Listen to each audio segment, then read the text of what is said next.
এখনকার যে সময় ভালোবাসা সহজলভ্য, ভালোবাসা কিনতে পাওয়া যায়। একটা ব্যক্তির স্বাধীনতা আসলে সে নিজেই ঠিক করে তাকে কতটুকু আপনি স্বাধীনতা দিবেন, এটা ডিপেন্ড করছে সে ওটাকে কিভাবে ব্যবহার করে ওটার উপর।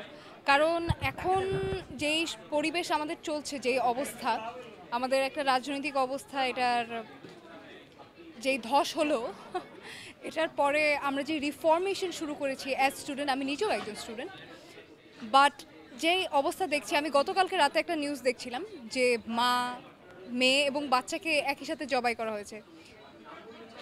আপনারা বলতে পারেন এটাও ব্যক্তি স্বাধীনতা, এটাও ব্যক্তি স্বাধীনতা, এটাও কিন্তু ব্যক্তি স্বাধীনতা, কিন্তু আসলে কি এই স্বাধীনতাই আমরা চাই?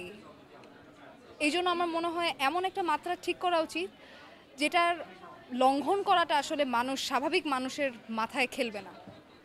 সেই মাত্রাটা আসলে কারা ঠিক করে দেবে? একটা মানুষ নিজে ঠিক করবে নাকি এটা ঠিক করবে মানুষের বিবেক, প্রত্যেকটা মানুষের বিবেক। কিন্তু এই বিবেকটা আমাদের সচরাচরই অচল হয়ে যায়, কারণ লোভ, কারণ লালসা মানুষের এই বিবেককে কাজ করতে দেয় না। অনৈতিক রাস্তাটাই আপনার কাছে তখন সহজ মনে হবে, নৈতিকতার পর্দা তখন আপনার চোখ থেকে বরাবরই সরে যাবে। একটু আগে প্রশ্ন হচ্ছিল ডিভোর্স নিয়ে, আপনার কাছে কি মনে হয়? আপনি বলছিলেন যে আগেকার যুগে হচ্ছে মা বাবারা বলতো যে তুমি থাকো, তো সেই থাকাটার এখন একদমই না থাকাটা, এরকম কিছু চোখে পড়ে কিনা? মানে কম্প্রোমাইজটা আমরা করছি না, কনসিডারেশনে যাচ্ছি না। কম্প্রোমাইজেশন, অ্যাডজাস্টমেন্ট, এই দুইটা ওয়ার্ড আমরা অনেক অহরহ ব্যবহার করে থাকি, কিন্তু আপনি কতটুকু, একটা মানুষ কতটুকু কম্প্রোমাইজ করবে, কতটুকু আপনি কম্প্রোমাইজ করতে পারবেন, কতটুকু অ্যাডজাস্টমেন্ট আপনি করবেন? আমি বিশ্বাস করি প্রত্যেকটা মানুষের ভালোবাসা পাওয়ার অধিকার আছে, সেটা তার বয়স যতই হোক না কেন, তার জীবনের যেখানে যেই প্রান্তে হোক না কেন, আপনার অধিকার আছে। সুতরাং আপনার যদি একটা সম্পর্ক শেষ করে আপনার মনে হয় যে আপনি ফিউচারে ভালোবাসা পেতে পারবেন, সেক্ষেত্রে আমার মনে হয় দাম্পত্য জীবনে কলহটাকে ওখানেই শেষ করে দেওয়া উচিত। না হলে ওইটারও একটা প্রভাব আপনার সন্তানদের উপর পড়বে।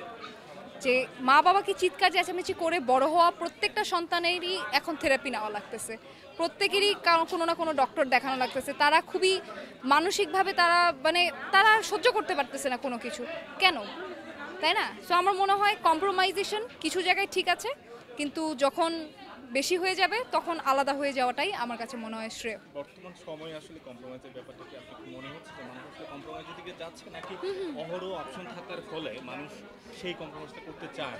আমার হাতে অপশন আছে, ফাইন, আমি তাড়াতাড়ি। এখনকার যে জেনারেশন, এখনকার যে সময়, ভালোবাসা সহজলভ্য, ভালোবাসা কিনতে পাওয়া যায়। সত্যি 2 টাকা দরে ভালোবাসা কিনতে পাওয়া যায়। সবাই যেখানে যাচ্ছে সবাই আপনাকে ভালোবাসে, সবাই আপনাকে অনেক ভালোবাসে। না, কম্প্রোমাইজ করাটা এখন আর অপশন নেই, মানুষ এখন আর কম্প্রোমাইজ করে না। যে কম্প্রোমাইজটা হয়তো আমার নানা নানিরা করেছিল, কিন্তু হয়তো ফিউচারে গিয়ে আমিও করব না।